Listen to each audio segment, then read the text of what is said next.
Welcome to ISR 9 news. ముందుగా headlines. అణ్వాయుధ ప్రయోగానికి వెనుకాడమని తేల్చి చెప్పిన రష్యా అధ్యక్షుడు. ఉక్రెయిన్తో చర్చలకు సిద్ధమన్న వ్లాదిమిర్ పుతిన్.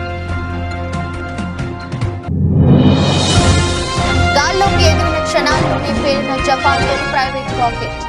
ఒక్కరోజే 13% పడిపోయిన స్పేస్ వన్ కంపెనీ షేర్లు.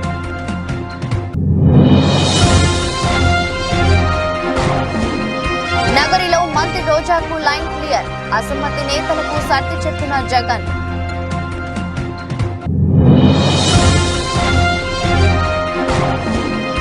ఏపీ అసెంబ్లీ ఎన్నికల్లో కాంగ్రెస్ పోటీ చేసే స్థానాలపై షర్మిల కీలక ప్రకటన.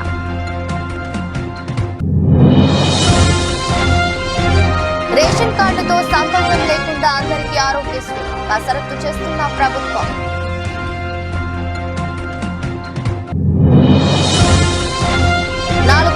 చేరిన లక్ష్మీ నరసింహస్వామి వార్షిక బ్రహ్మోత్సవాలపై ప్రత్యేక శ్రద్ధ పెట్టిన రాష్ట్ర ప్రభుత్వం. గుజరాత్ పై షెఫాలి మెరుపుల టైటిల్ ఫైట్ కు దూసుకెళ్లిన ఢిల్లీ.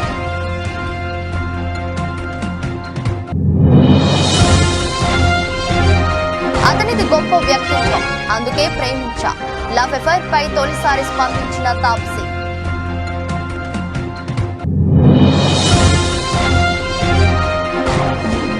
నష్టాల్లో స్టాక్ మార్కెట్ సూచీలు 22,000 దిగువకు నిఫ్టీ. తమ రాజ్యాధికారం, సార్వభౌమత్యం, స్వాతంత్ర్యానికి ముప్పు వాటిల్లితే అణ్వాయుధాలు వాడేందుకు వెనకాడబోమని రష్యా అధ్యక్షుడు వ్లాదిమిర్ పుతిన్ హెచ్చరించారు. అణు వివాదాన్ని సృష్టించే చర్యలకు అమెరికా దూరంగా ఉంటుందని ఆశిస్తున్నట్టు పేర్కొన్నారు. రష్యాలో అధ్యక్ష ఎన్నికలు జరగనున్న వేళ పశ్చిమ దేశాలకు పుతిన్ తీవ్ర హెచ్చరికలు జారీ చేశారు. టెలివిజన్ ఛానల్ కు ఇచ్చిన ఇంటర్వ్యూలో పుతిన్ ఈ వ్యాఖ్యలు చేశారు. జో బైడెన్ ను అనుభవజ్ఞుడైన రాజకీయవేత్తగా అభివర్ణించారు. ప్రపంచం అణువ యుద్ధం వైపు వెళ్తుందని తాను అనుకోవడం లేదన్నారు. ఉక్రెయిన్తో చర్చలకు తలుపులు ఎప్పుడు తెరిచే ఉంటాయని స్పష్టం చేశారు. In an interview on state television, the Russian leader described US President Joe Biden as a veteran politician who fully understands the dangers of an escalation in tensions. He claimed Russia's nuclear capabilities are more advanced than the West's. The United States announced that they were not going to send troops. We know what American troops are on the Russian territory. These are invaders. This is how we will treat it, even if they appear on the territory of Ukraine and they understand this. I said that Biden is a representative of the traditional political school, and this is proved. But besides Biden, there are plenty of other specialists in the field of Russian-American relations and in the field of strategic deterrence.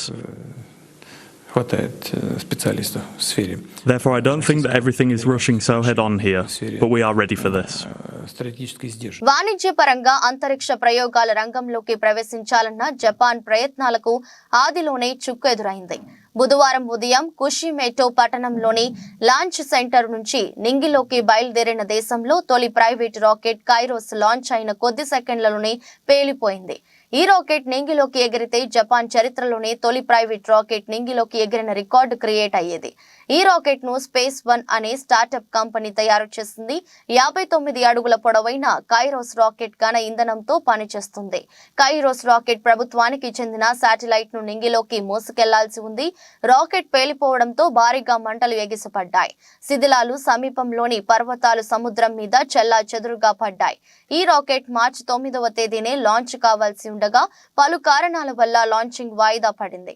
Rocket పేలిపోవడంతో space one company షేర్లు Japan stock మార్కెట్లో ఒక్కరోజే 13% పడిపోయాయి.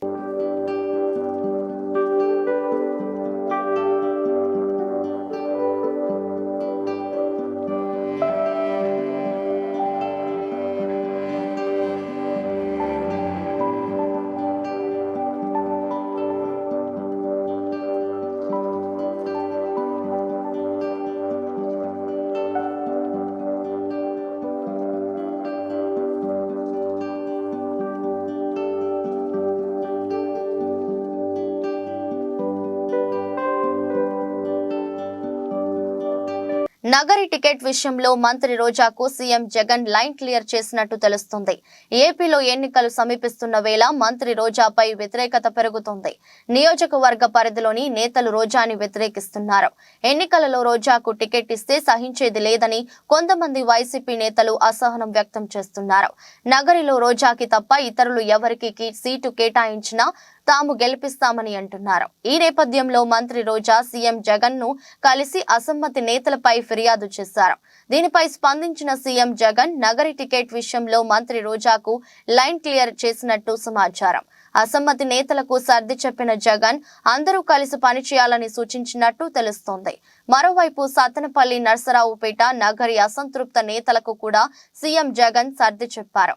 కొన్ని రోజులుగా మంత్రి అంబటి పలువురు నేతలకు మధ్య గ్యాప్ వచ్చినట్టు తెలుస్తోంది. అంబటిని గెలిపించాల్సిన బాధ్యత తమదేనని అసంతృప్తి నేతలకు జగన్ సూచించారు. మళ్లీ అధికారంలోకి వచ్చాక అందరికీ తగిన ప్రాధాన్యత ఉంటుందని అసంతృప్తి నేతలకు భరోసా ఇచ్చారు. నరసరావుపేట ఎమ్మెల్యే గోపిరెడ్డి నుంచి తాము ఎదుర్కొంటున్న సమస్యలను సీఎం జగన్ కు 6 సంతృప్త నేతలు వివరించారు.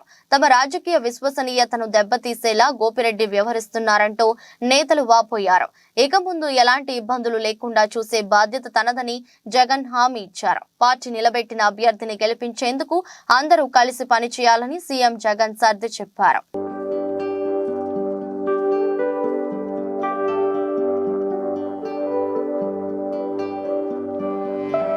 ఏపీలో 175 అసెంబ్లీ స్థానాల్లో కాంగ్రెస్ పార్టీ పోటీ చేస్తుందని ఆ పార్టీ రాష్ట్ర అధ్యక్షురాలు వైఎస్ షర్మిల చెప్పారు. కాంగ్రెస్ ఏపీలో ఉందనడానికి 1500 అప్లికేషన్లు రావడం నిదర్శనమన్నారు. అభ్యర్థుల ఎంపిక పారదర్శకంగా జరుగుతుందని షర్మిల తెలిపారు. బీజేపీ ఇతర పార్టీలు అభ్యర్థుల ఎంపిక ఈ విధంగా జరగదన్నారు. బీజేపీ ఇతర రీజనల్ పార్టీలు నియంతలా తయారవుతున్నాయని షర్మిల చెప్పారు. అసెంబ్లీ, లోక్సభ స్థానాల్లో పోటీకి అప్లికేషన్ పెట్టుకున్న అభ్యర్థుల మీద చర్చ జరిగింది. గత ఎన్నికల్లో కాంగ్రెస్ కు 1% మాత్రమే ఓట్లు వచ్చాయి. అసెంబ్లీ, లోక్సభ సీట్లలో గట్టి పోటీ ఇవ్వగలము. ఎన్నికల్లో కాంగ్రెస్ పార్టీ నాయకులు మొత్తం సైనికులుగా పనిచేయాలి. పార్టీ ఆదేశిస్తే ఎవరైనా ఎక్కడి నుంచైనా పోటీ చేయాల్సిందే.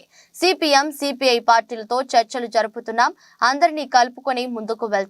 కాంగ్రెస్ పార్టీ మొదటి నుంచి ప్రత్యేక హోదా, విభజన హామీల కోసం పోరాటం చేస్తుంది. గతంలో ప్రత్యేక హోదా మీద మాట్లాడిన సీఎం జగన్ ఇప్పుడు ఎందుకు మాట్లాడటం లేదు? ప్రత్యేక హోదాపై జగన్ సమాధానం చెప్పాలి. ప్రత్యేక హోదా, పోలవరం, రాజధాని అంశాలపై కాంగ్రెస్ పార్టీ బలంగా నిలబడుతుంది అని షర్మిల అన్నారు. రాష్ట్ర ప్రజలు ఎలా చూస్తున్నారు, మీరు ఎలా చూస్తున్నారు, ఇది ఏం పద్ధతి అని ఎవరికి అనిపించటం లేదా? అసలు గమనించాల్సిన పాయింట్ ఏమిటంటే మన రాష్ట్రంలో ప్రత్యేక హోదా గురించి ఊసే లేకుండా చేశారు తెలుగుదేశం పార్టీ, వైసీపీ పార్టీలు కలిసి. ప్రత్యేక హోదా మనకు ఊపిరి. ప్రత్యేక హోదా లేకపోతే మనం బాగుపడలేం, మనకు భవిష్యత్తు లేదు. 10 సంవత్సరాలుగా అది నిరూపణ అయ్యింది. అయినా కూడా ఈ 10 సంవత్సరాలలో ఎమ్మెల్యేలు, ఎంపీలు ఇంతమంది అధికారంలో ఉండి కూడా అసలు ఊసే లేకుండా చేశారు. అసలు ఆ మాటే లేకుండా చేశారు. ప్రత్యేక హోదా అన్న అంశమే లేకుండా చేస్తున్నారు కదా.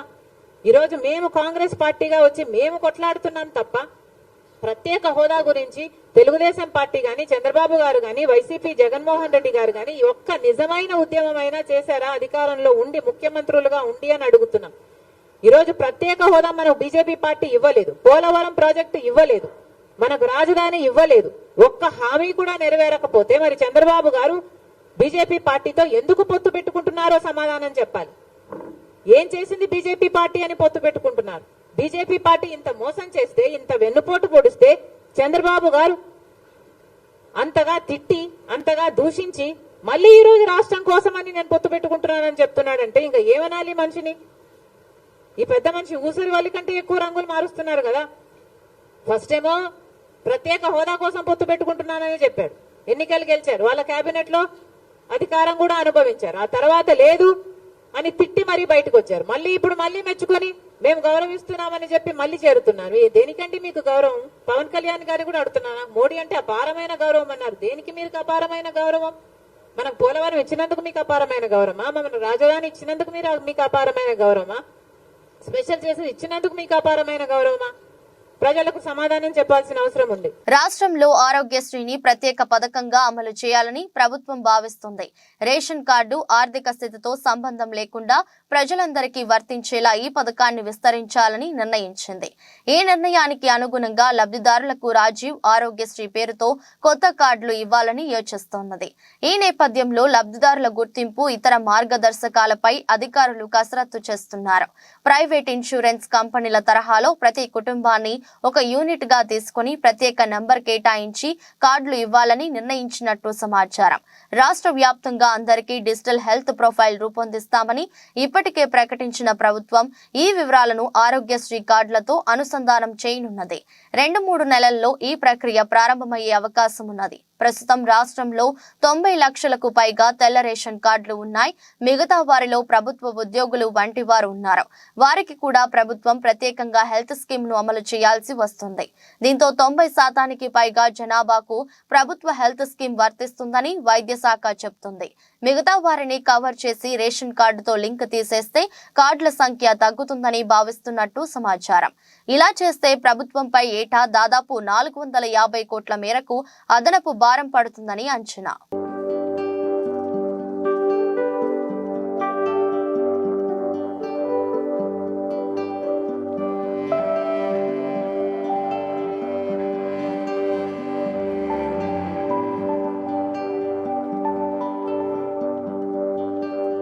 భక్తుల ఇలవేల్పు దైవం యాదగిరిగుట్ట శ్రీ లక్ష్మీ నరసింహస్వామి వార్షిక బ్రహ్మోత్సవాలు వైభవంగా జరుగుతున్నాయి. బ్రహ్మోత్సవాలలో భాగంగా 4వ రోజు గురువారం ఉదయం వటపత్ర సాయి అలంకార సేవలో లక్ష్మీ నరసింహస్వామి భక్తులకు దర్శనం ఇవ్వనున్నారు. సాయంత్రం 7 గంటలకు హంస వాహన అలంకార సేవ జరగనుంది. క్షేత్రాభివృద్ధిలో భాగంగా ఆలయ ఉద్ఘాటన జరిగిన తర్వాత రెండోసారి జరుగుతున్న వార్షిక బ్రహ్మోత్సవాలపై రాష్ట్ర ప్రభుత్వం ప్రత్యేక శ్రద్ధ పెట్టింది. కాగా ఈ నెల 21వ తేదీ వరకు బ్రహ్మోత్సవాలు జరగనున్నాయి.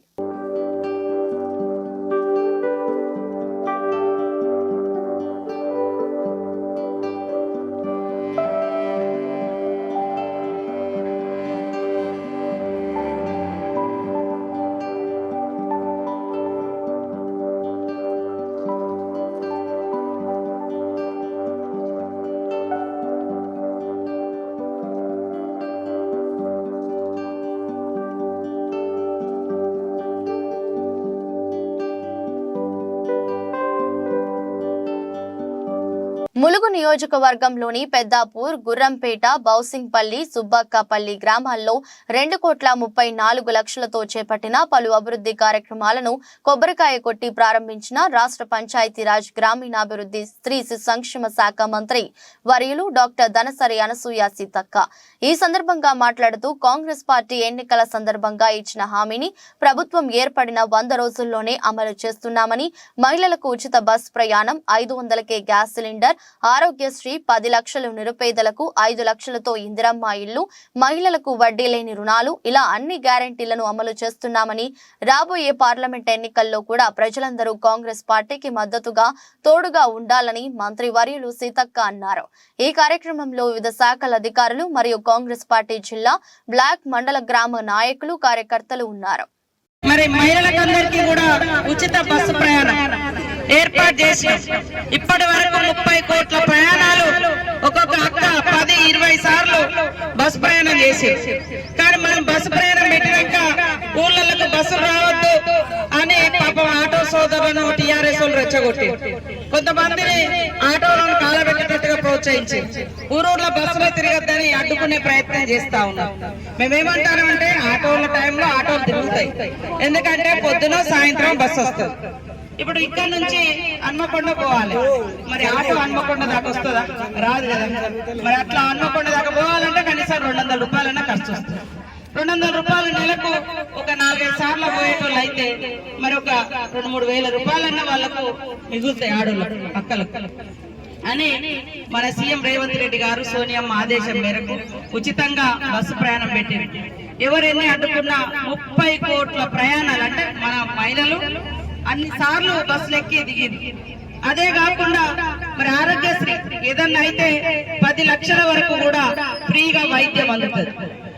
మరి దానితో పాటు మేము ఇక్కడే ఉండి 200 యూనిట్ల కరెంటు ఫ్రీగా ఇస్తామని చెప్పినాం ఆ రోజు ఎన్నికల కంటే ముందు. కాంగ్రెస్ వాళ్ళు ఇచ్చేది అవుతుందా కాదు అని అన్నారు. కానీ 200 యూనిట్ల కరెంటు మరి రేపటి నుంచి వచ్చేటువంటి బిల్లు మీకు కరెంటు బిల్లు ఉండదు. అంతకుముందు చూస్తే నాకు చాలా సార్లు వచ్చిన ఫోన్లు, ఎస్సీ కాలనీ కట్ అయింది, ఎస్టీ కాలనీ కట్ అయింది, బీసీ కాలనీ కరెంటు బిల్లులు కట్టట్లేదని ఇల్లు. కానీ పేదోళ్ళు ఉండేటువంటి ఇళ్ళ కరెంటు బిల్లులు గతంలో బీఆర్ఎస్ పార్టీ ముక్కుబిండి వసూలు చేసింది. కోట్ల లెక్కమో ఫ్రీ. ఆర్మూర్ డివిజన్ కేంద్రంలో ఉన్నటువంటి మెర్తాడ్, కమ్మర్పల్లి, భీమ్గల్ మండలాల మీదుగా నేషనల్ హైవే మంజూరు అయింది.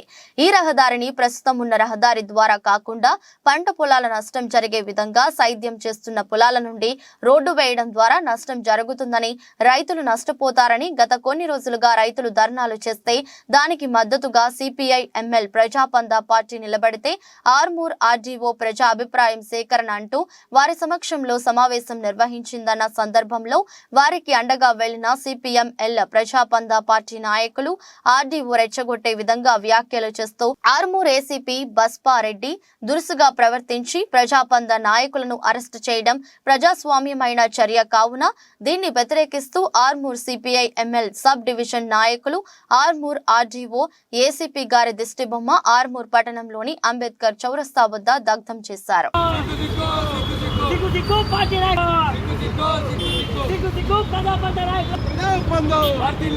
రైతుల పక్షాన మాట్లాడమే నేరమా? రైతుల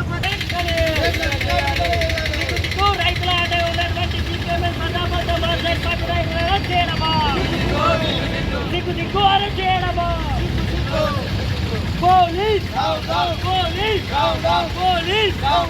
ఆర్మూర్ నియోజకవర్గ కాంగ్రెస్ పార్టీ ఇన్ఛార్జ్ వినయ్ కుమార్ రెడ్డి ఆదేశానుసారం పీవీఆర్ భవన్ లో ఆర్మూర్ నియోజకవర్గ యువజన Congress vice president Baindla Prashanth media సమావేశంలో మాట్లాడుతూ ఆర్మూర్ ఎమ్మెల్యే రాకేష్ రెడ్డి మిమ్మల్ని ప్రజలు అభివృద్ధి చేస్తారని గెలిపిస్తే మీరు మాత్రం సినిమా డైలాగులు కొడుతూ పబ్బం గడుపుతున్నారు. బిడ్డ రాకేష్ రెడ్డి కాంగ్రెస్ నాయకుల గురించి ఇష్టానుసారంగా మాట్లాడితే నీకు పుట్టగతులు ఉండకుండా చేస్తామన్న విషయాన్ని గుర్తుంచుకోండి. నీకు దమ్ముంటే నిధులు తీసుకురండి, లేకపోతే అభివృద్ధికి సహకరించండి. కానీ తెలంగాణ ముఖ్యమంత్రి రేవంత్ రెడ్డిని విమర్శిస్తే ఆర్మూర్ నియోజకవర్గంలో మా యువజన కాంగ్రెస్ నాయకులు మిమ్మల్ని తిరగకుండా చేస్తారు, జాగ్రత్త అని హెచ్చరించారు. విలేకరుల సమావేశంలో విచ్చేసిన వారు town president Vijay Agarwal, youth Congress నియోజకవర్గ జనరల్ సెక్రటరీ తిరుమన్పల్లి నవనీత్, నియోజకవర్గ నాయకులు ఎడ్డిగారి నిఖిల్, తోపారం భగత్, శ్రావణ్, రాజశేఖర్, గుండు, హరీష్, అల్జాపూర్ కిరణ్, వినోద్, సుశాంత్, యువజన పార్టీ నాయకులు తదితరులు పాల్గొన్నారు. రాకేష్ రెడ్డి గారు, మీరు ఒక ఎమ్మెల్యే స్థాయిని మర్చిపోయి ఇష్టానుసారంగా మా రేవంత్ రెడ్డిని ఇష్టం వచ్చినట్టు మాట్లాడుతున్నారు. ఖబర్దార్ రేవంత్ రెడ్డి జోలికి వస్తే ఖబర్దార్ మీకు బుద్ధి చెప్తాం, తరిమి కొడతాం. రాకేష్ రెడ్డి గారు, మీకేమైనా ప్రజల మీద చిత్తశుద్ధి ఉంటే మీరు గెలిచి 90 రోజులు అవుతుంది. ఇప్పటికీ కాంగ్రెస్ గవర్నమెంట్ చిత్తశుద్ధితోటి మా రేవంత్ రెడ్డి గారు ఏదైతే 6 గ్యారంటీలు అమలు పరుస్తుండో ఏ ఒక్క అమలు పరిచిన కార్యక్రమాన్ని మీరు ఎక్కడైనా చేసిర్రా? ఎక్కడ కూడా చేయలేరు. మీరు ఓన్లీ మతాల మధ్య చిచ్చు పెట్టుకుంటా తలవార్లు దిస్తాం, చాకులు దిస్తాం అంటే నడదిడ రాయలసీమ రాజకీయం నడది రాకేష్ రెడ్డి గారిడా. మీరు కొంచెం ప్రజలు జమ్మికుంట తహసీల్దార్ జానకి ఆమె బంధువుల ఇళ్లలో 5 చోట్ల నిన్న ఉదయం నుండి రాత్రి వరకు ఏసీబీ అధికారులు సోదాలు చేశారు. ఈ సోదాల్లో 3,20,00,000 విలువైన ఆస్తులను ఏసీబీ గుర్తించింది. అంతేకాకుండా 7 ఎకరాల వ్యవసాయ భూమితో పాటు భారీగా ఓపెన్ ప్లాట్లను కొనుగోలు చేసినట్లు గుర్తించారు. వాటితో పాటు 1.4 కిలోల బంగారు ఆభరణాలతో పాటు 1,40,000 నగదు స్వాధీనం చేసుకున్నారు. తహసీల్దార్ జానకి కరీంనగర్ కోర్టు 14 రోజుల పాటు రిమాండ్ విధించింది.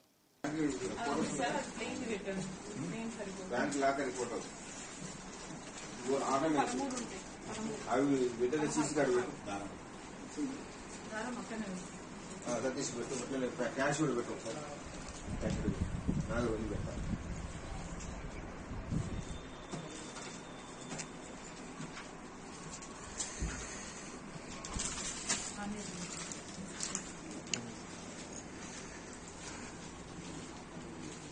కుప్పం మున్సిపాలిటీ పరిధిలోని 1వ వార్డు సామగుట్టపల్లిలో ఎమ్మెల్సీ భరత్ ప్రచారాన్ని ప్రారంభించారు. ఈ సందర్భంగా ఆంజనేయ స్వామి ఆలయంలో ప్రత్యేక పూజలు చేశారు. అనంతరం ప్రతి ఇంటికి వెళ్లి ప్రజల సమస్యలను అడిగి తెలుసుకున్నారు. రాబోయే ఎన్నికల్లో కుప్పం ఎమ్మెల్యేగా తనకు ఒక అవకాశం ఇవ్వాలని కోరారు. వైసీపీ ప్రభుత్వ హయాంలో ప్రజలందరూ సంతోషంగా ఉన్నారన్నారు. మరిన్ని సంక్షేమ పథకాలు రావాలంటే రాబోయే ఎన్నికల్లో వైసీపీ ప్రభుత్వానికి ప్రజలందరూ ఓటు వేసి గెలిపించాలన్నారు. ఈ కార్యక్రమంలో municipal chairman doctor Sudheer, ward కౌన్సిలర్లు మరియు వైసీపీ నేతలు, కార్యకర్తలు తదితరులు పాల్గొన్నారు. 2024వ సార్వత్రిక ఎన్నికలకు సంబంధించి కుప్పం నియోజకవర్గంలో వైఎస్ఆర్సీపీ పార్టీ ఎలక్షన్ క్యాంపెయిన్ అనేది స్టార్ట్ చేయడం జరుగుతూ ఉంది. గడిచిన 4.5 సంవత్సరాలుగా జగన్మోహన్ రెడ్డి గారి నాయకత్వంలో ఎటువంటి లబ్ధి ప్రతి ఇంటికి చేరింది, ఏ రకమైనటువంటి అభివృద్ధి ప్రతి ఒక్క ప్లేస్కి చేరింది అనేది గుర్తు చేస్తూ మరొక్కసారి జగన్మోహన్ రెడ్డి గారు అధికారంలోకి రాకపోతే పేదవాడు అనేటటువంటి వాడు చాలా నష్టపోతాడు. కాబట్టి రాబోయేటటువంటి తరానికి తీవ్రమైనటువంటి అన్యాయం జరుగుతుంది. కాబట్టి వాటన్నిటినీ కూడా ప్రజలకు మరొకసారి గుర్తు చేస్తూ కరోనా సమయంలో కానీ ఆ తర్వాత ఎక్కడెక్కడైనా ప్రాబ్లమ్స్ ఉంటే ప్రతి ఒక్క ప్రాబ్లంని వైఎస్ఆర్సీపీ పార్టీ కానీ వైఎస్ఆర్సీపీ పార్టీ శ్రేణులు కానీ ముందుండి ఆ ప్రాబ్లమ్స్ అన్నింటినీ కూడా క్లియర్ చేసుకుంటా ఈ 4.5 years కూడా మేము పనిచేయడం జరిగింది. వాటన్నిటిని కూడా ప్రజలకు ఒకసారి మౌలాలి డివిజన్ కార్పొరేటర్ గున్నాల సునీత శేఖర్ యాదవ్ ఆధ్వర్యంలో కాలనీ సంఘాల ఆత్మీయ సమ్మేళనం నిర్వహించారు. ఈ సమావేశానికి మల్కాజ్గిరి పార్లమెంట్ అభ్యర్థి ఈటెల రాజేందర్ ముఖ్య అతిథిగా విచ్చేసి ప్రారంభించారు. అనంతరం ఆయన మాట్లాడుతూ కరోనా టైంలో అతి తక్కువ కాలంలో వ్యాక్సిన్ తయారు చేసి ఇచ్చిన ఘనత నరేంద్ర మోదీ గారిదని అన్నారు. ప్రపంచం అన్ని రంగాల్లో భారతీయ దేశం గర్వంగా అనుకుంటున్నాము అంటే నరేంద్ర మోదీ కృషి వల్లే అయిందన్నారు. 378 చేసిన ఘనత ఏకైక నాయకుడు ప్రధాని నరేంద్ర మోదీ గారిని గుర్తు చేశారు. ఈ దేశంలో 130 కోట్లు వ్యయం కట్టించిన ఘనత నరేంద్ర మోదీ గారిని ప్రజలంతా గర్వపడే విధంగా చేశారు. 3వసారి ప్రధాని కావడం ఖాయమని కొనియాడారు. ఈ కార్యక్రమంలో నాయకులు కృష్ణ యాదవ్, వికే మహేష్, బాలచందర్, సాయిబాబా, శివ, శ్రీనివాస్ యాదవ్, ప్రసన్న, రాధాబాయ్, సుజాత, అరుణ, అలివేలు తదితరులు పాల్గొన్నారు. అని చెప్పి ప్రాధేయపడితే ఆ 370 సీట్లలో మల్కాజ్గిరి కూడా ఉండాలని చెప్పి నేను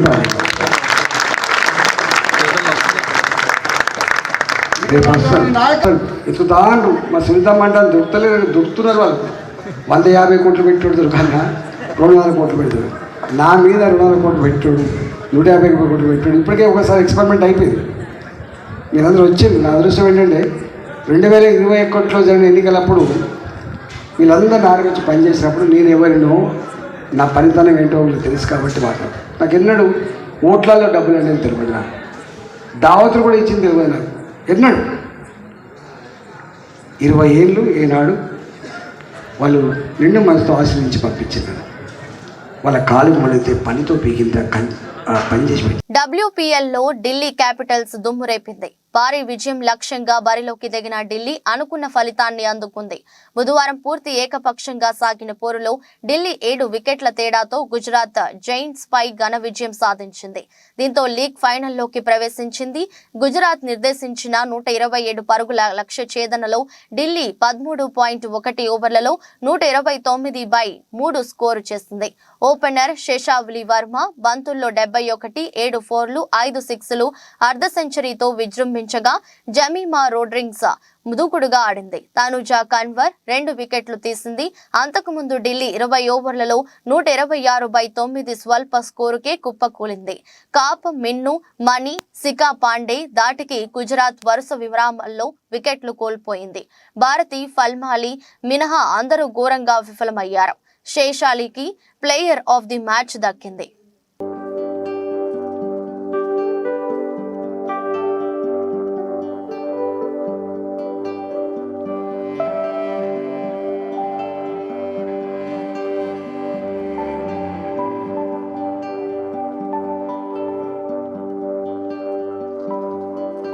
ప్రియుడు మదియాస్ బో గురించి తొలిసారి తన మనసులోని మాటల్ని బయటపెట్టింది అగ్ర కథానాయక తాప్సీ.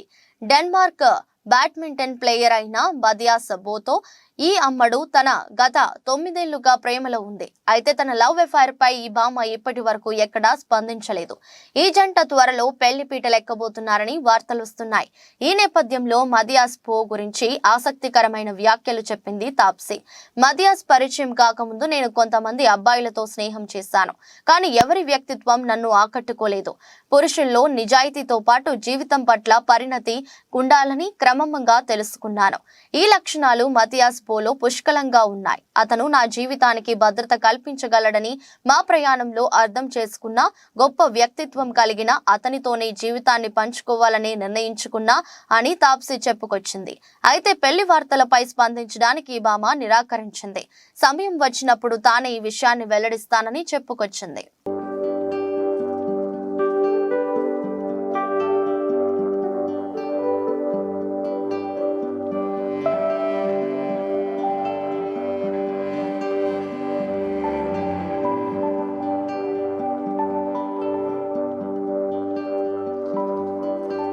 దేశీయ స్టాక్ మార్కెట్ సూచీలు గురువారం నష్టాలతో ప్రారంభమయ్యాయి.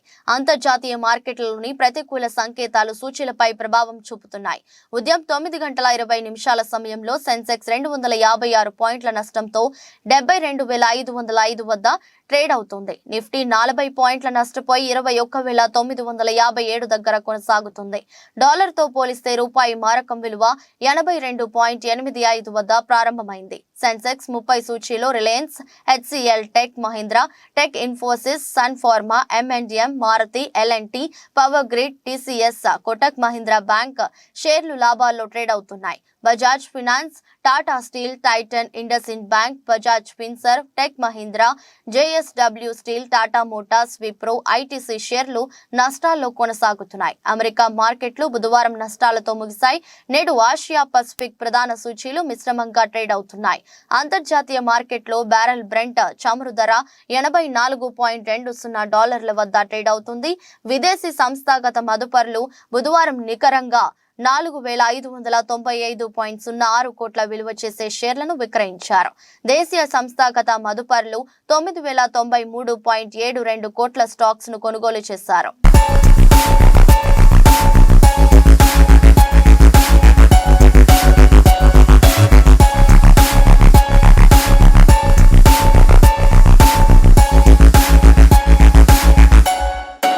నమస్తే, వెల్కమ్ టు భావత్ న్యూస్. ముందుగా హెడ్లైన్స్. అణ్వాయుధ ప్రయోగానికి వెనుకాడమని తేల్చి చెప్పిన రష్యా అధ్యక్షుడు. ఉక్రెయిన్తో చర్చలకు సిద్ధమన్న వ్లాదిమిర్ పుతిన్. గాల్లోకి ఎగిరిన క్షణాల్లోనే పేలిన జపాన్ తొలి ప్రైవేట్ రాకెట్. ఒక్కరోజే 13% పడిపోయిన స్పేస్ వన్ కంపెనీ షేర్లు.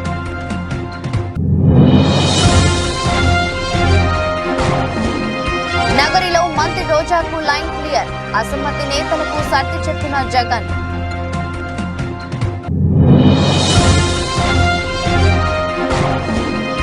ఏపీ అసెంబ్లీ ఎన్నికల్లో కాంగ్రెస్ పోటీ చేసే స్థానాలపై షర్మిల కీలక ప్రకటన.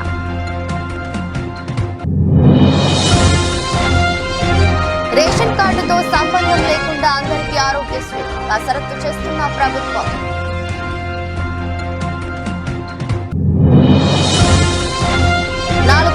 చేరిన లక్ష్మీ నరసింహస్వామి వార్షిక బ్రహ్మోత్సవాలపై ప్రత్యేక శ్రద్ధ పెట్టిన రాష్ట్ర ప్రభుత్వం. గుజరాత్ పై షెఫాలి మెరుపుల టైటిల్ ఫైట్ కు దూసుకెళ్లిన ఢిల్లీ.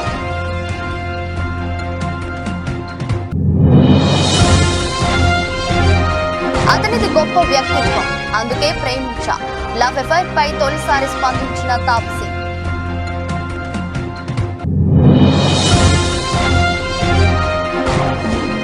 నష్టాల్లో స్టాక్ మార్కెట్ సూచీలు 22,000 దిగువకు నిఫ్టీ. నమస్తే, welcome to Telangana capital news. ముందుగా హెడ్లైన్స్.